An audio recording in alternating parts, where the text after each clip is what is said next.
This happened to me when I was around 12 years old.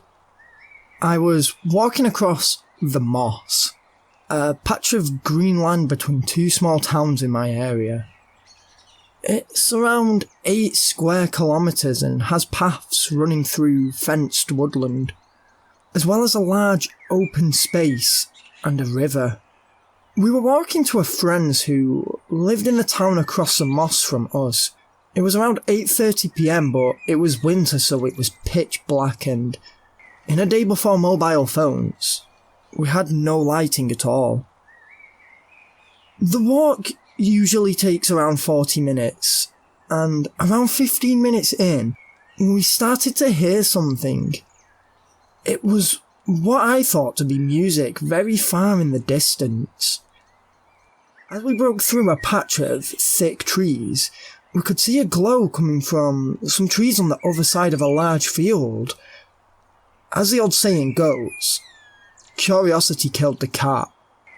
To this day, I wish I'd turned around at that point, and I had no idea how true that saying could be. Our usual path would have taken us in the other direction. However, being a group of 12 to 13-year-old boys, we decided to explore. As we approached the trees, it was noticeable the glow was of a fire. It was not ridiculously bright, but there was no mistake in the bouncing orange glow. We also could hear the noise was on and off and sounded like chanting. We entered the woods. We had never been in these woods before, and so were unsure of the trodden paths. We navigated through thick shrubbery in the direction of the glow. We arrived at an opening and we were terrified to see about 20 people stood around a campfire. They were quietly chanting something which, at the time, I registered as gibberish, but I was only 12 years old, so looking back, I'm not sure what it was. We all stood there, unnoticed but frozen in fear. We watched a man walk into the centre of the semicircle they were stood in. It was only then we noticed an animal, somehow restrained on a small tree stump.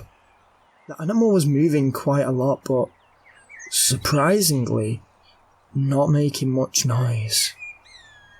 This is where it got really sick, and if you're easily offended, I would advise you don't read this part. The hooded man proceeded to stab the animal with some kind of instrument. It was then a loud screeching meow rang through the air, followed by silence. This wasn't enough though, as the man continued stabbing the animal 6 or 7 times. He then leant over the cat and began to cut chunks of fur and flesh from it.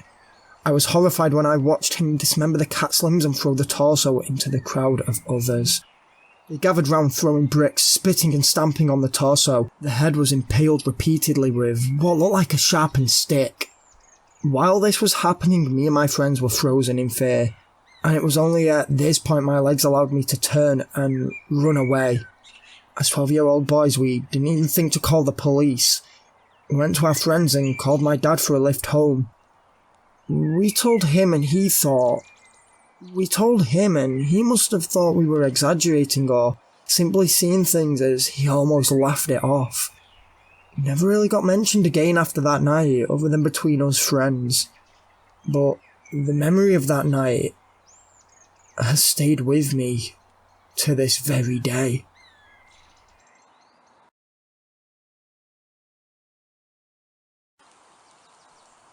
My brother's friend. I was sort of a third party to this story and didn't get the full experience.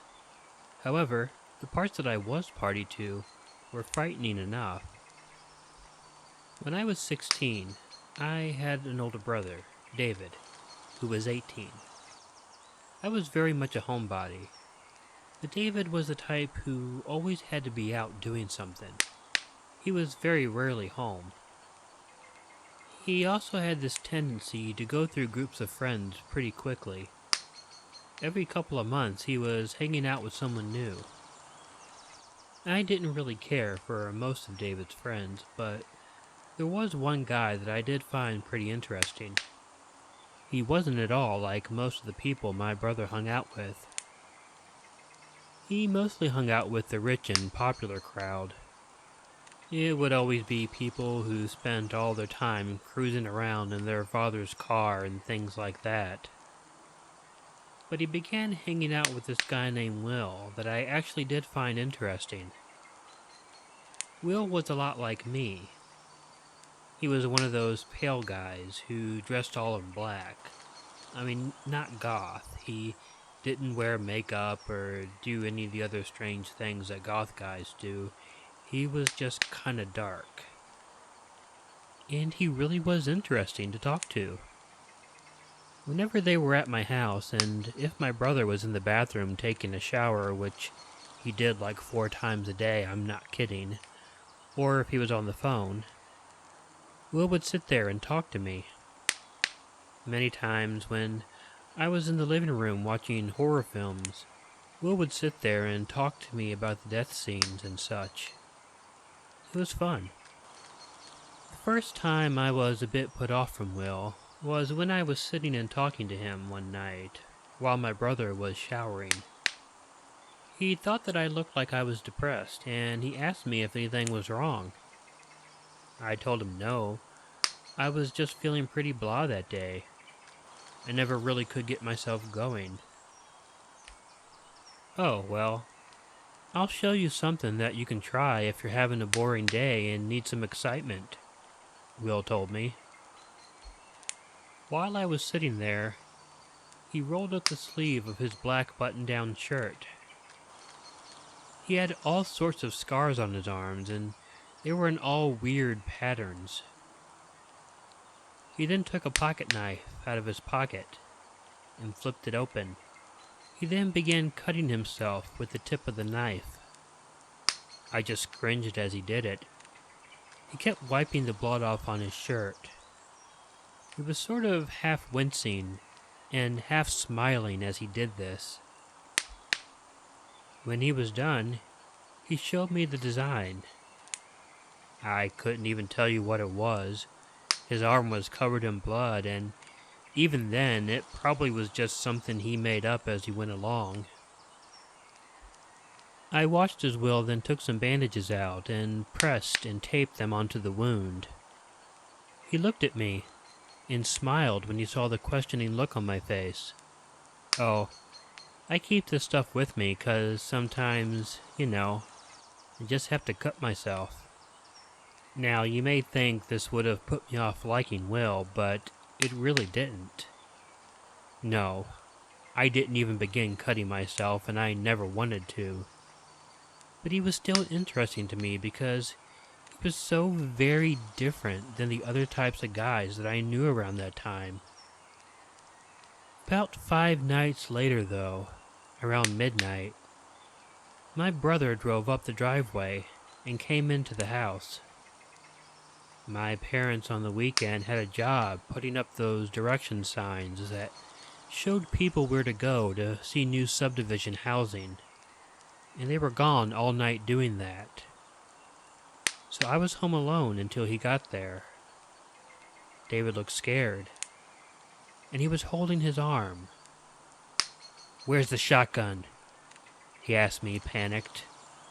"Why the hell do you need the shotgun?" I asked. "Because if fucking Will and his fucking friends come here tonight, they're gonna try to fucking kill me, and I'm gonna fucking do it first," he told me. "They're into some weird witchcraft crap, and what the hell they've been doing, I don't know, but I'm gonna kill them if they come here."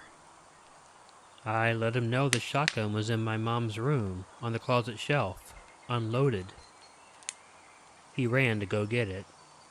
I was very confused, and even more confused when another car pulled up outside. It pulled into the driveway and left its lights on, shining at the house.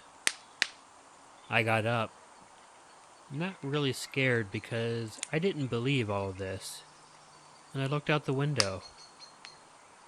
3 guys wearing some sort of weird robes and holding strange knives were standing outside the door.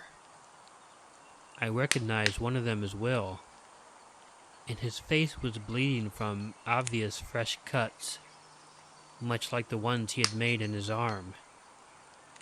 And the look on his face, not a smile, not a frown, just plain evil. For the first time, I was scared. But then my brother came out with a shotgun. He opened the door, and at first the 3 guys were walking towards him, and then they stopped, because they obviously saw the shotgun.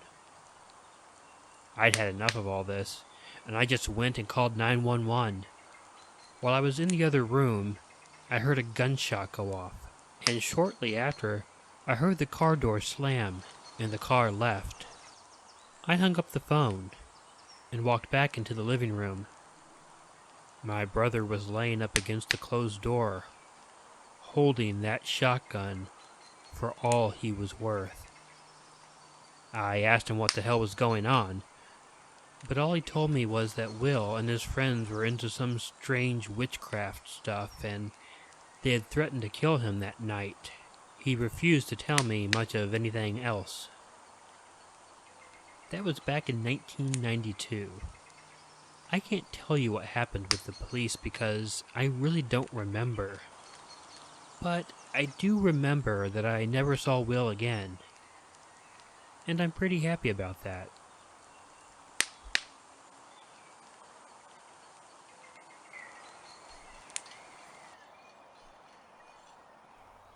This has affected my family since I was a young girl. It all started when my father got a metal detector. He used to go metal detecting every Sunday with a club called the Texas Treasure Tribe. It started innocently enough, the odd coin to add to his ever-growing, relatively worthless collection. This one Sunday, however, was different. My dad arrived home around the usual time of 5 PM, but instead of getting changed, ready to chill for the evening, he had a quick shower and went straight back out. This was unusual for my father as he rarely went out. I asked where he was going and he said he was just simply meeting a friend. I accepted this and waved him goodbye. Myself, my mother, and my younger brother had tea and went to bed that night, not knowing what was to come. The next day we all sat around having breakfast. My dad said he was going out that evening. It was unusual for my dad to be out once. It was unheard of for him to be out twice. Again, we asked where he was going and he simply replied to meet a friend. He then hurried off to work before we had time to ask anything else. That evening, again we went to bed without my dad at home. The weird part was when this continued, night after night until it eventually became the norm. One evening, around 3 months after this started, my dad said he was off out again, but this time he wanted to take my younger brother with him. James was around 8 years old and had been wet in the bed quite a lot recently, and not wanting to speak about it. My dad said he wanted to take his little man out and see if they could talk. Mum agreed but said that he needed to be home for 10. With that, my dad left with James and we sat on the couch watching TV. It was around 9:30 PM when there was a knock at the door. We didn't usually answer when our dad was out, but my mum looked through the peephole to see 2 police officers. She opened the door and noticed my younger brother was with them. They asked if they could come in. This is why everything turned crazy for us, and my life has not been the same since. It turns out that while metal detecting, my dad had met a friend who went by the name of Big Al. He was involved with Red Day, a cult-like club that met locally every evening. They were relatively sadistic and chanted prayers together, worshipping the devil. I'll never know the full details, but that evening the police had raided due to intelligence they received. Apparently it was a ritual evening where 3 young boys were to be killed, or sacrificed as the club called it. The police arrived to find my younger brother along with 2 other young children tied to separate tables. All club members were arrested on the spot, and that included my father. I have never seen him since that day. My mum tells me he was given a lengthy jail term and that upon release he wanted to contact us again. My mum forbade this and has said that I can choose if I want to contact him in the future. For now, I have to say, I am happy as I am, and don't know how I'd react to someone who tried to kill my younger brother.